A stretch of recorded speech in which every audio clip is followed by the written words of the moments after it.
Bonjour à toutes et à tous, on commence cette revue de presse en Angleterre avec les festivités de West Ham, vainqueur de l'Europa League Conférence. Au lendemain de cette grande victoire, les Hammers sont défilés dans les rues de Londres sur un bus à Impérial, et l'un d'eux fait les gros titres de la presse anglaise ce vendredi, c'est Declan Rice, car il s'agissait certainement du dernier match du milieu de terrain sous les couleurs de West Ham.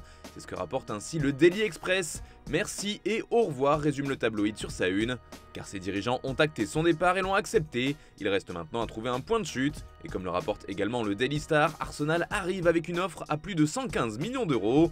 Ce sera donc une sacrée course avec Manchester United qui était aussi sur ce dossier, et bien sûr le Bayern Munich qu'on a déjà évoqué. Les Bavarois sont également très chauds sur Rice et devraient bientôt passer à l'action. Une situation qui fait aussi la une du Daily Mail ce vendredi. Tu peux y aller, Declan, placarde le média sur sa couverture.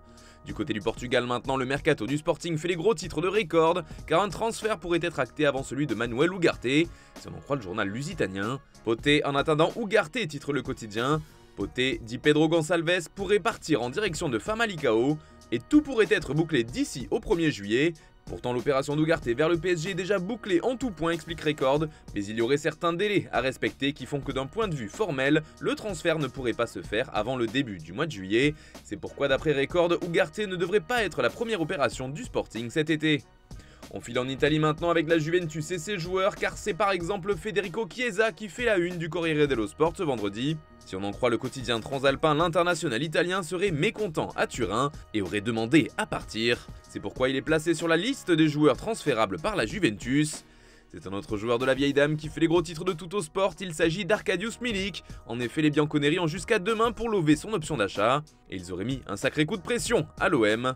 Moins cher ou dehors, titre ainsi le média, car les dirigeants turinois ne voudraient pas payer les 7 millions d'euros réclamés par Marseille. Soit le prix de cette option d'achat peut baisser, soit un nouveau prêt est négocié, soit Milik quittera la Juve. Du côté de l'Espagne, Xavi fait la une de Sport. Après la décision de Messi de signer à Miami, l'entraîneur du Barça n'y va pas par 4 chemins et met la pression à ses dirigeants. Il faut acheter, réclame Xavi. Le Catalan ajoute qu'il faut trouver un remplaçant à Busquets, mais également un attaquant supplémentaire. Bref, Xavi veut des renforts et il ne semble pas prêt à patienter très longtemps. Et justement, ça pourrait être Ilkay Gundogan, c'est en tout cas ce qu'avance Mundo Deportivo dans son édition du jour. D'après le journal, le Barça aurait accepté son arrivée et un contrat d'une durée de 3 ans. Les Blaugrana compteraient boucler l'opération dès que la finale de la Ligue des Champions sera passée. Cela pourrait donc rapidement s'accélérer après ce week-end. Toujours en Espagne, mais avec le Real Madrid, cette fois les merengues font les gros titres du journal AS, qui nous dévoile le plan de la Casablanca pour s'assurer un avenir radieux. Il s'agit de prolonger les meilleurs jeunes éléments pour les conserver. Depuis plusieurs années, le club mise notamment ses recrutements sur la jeunesse, et il faut maintenant s'assurer qu'ils resteront longtemps. C'est le cas pour Tchouaméni, Camavinga, Valverde ou encore Militao, mais le club semble très tranquille sur ces dossiers d'après AS. Point positif selon le quotidien, la valeur de ces joueurs a augmenté depuis qu'ils ont été achetés par le Real. Mais il y aura d'autres dossiers à gérer cet été, notamment celui du renfort en attaque, qui rend fou les dirigeants.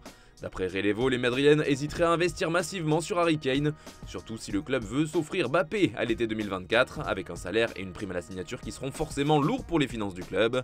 Mais cela poserait problème à Carlo Ancelotti qui veut Kane dès cet été. Justement, pour être complet, selon nos informations, la piste Kane est loin d'être morte à Madrid, et en cas d'échec, un joli plan B existe.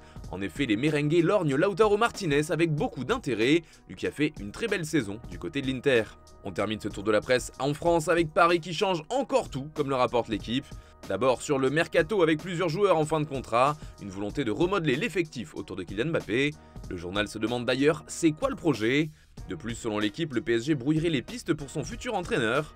En assurant que rien n'est imminent, le club sème le flou, résume le journal. C'est également cette question du coach qui fait les gros titres du Parisien aujourd'hui. Zidane, c'est encore non, ça avance pour Nagelsmann, explique le quotidien local. Les négociations continuent avec le technicien allemand pour reprendre les rênes de l'équipe. Affaire à suivre.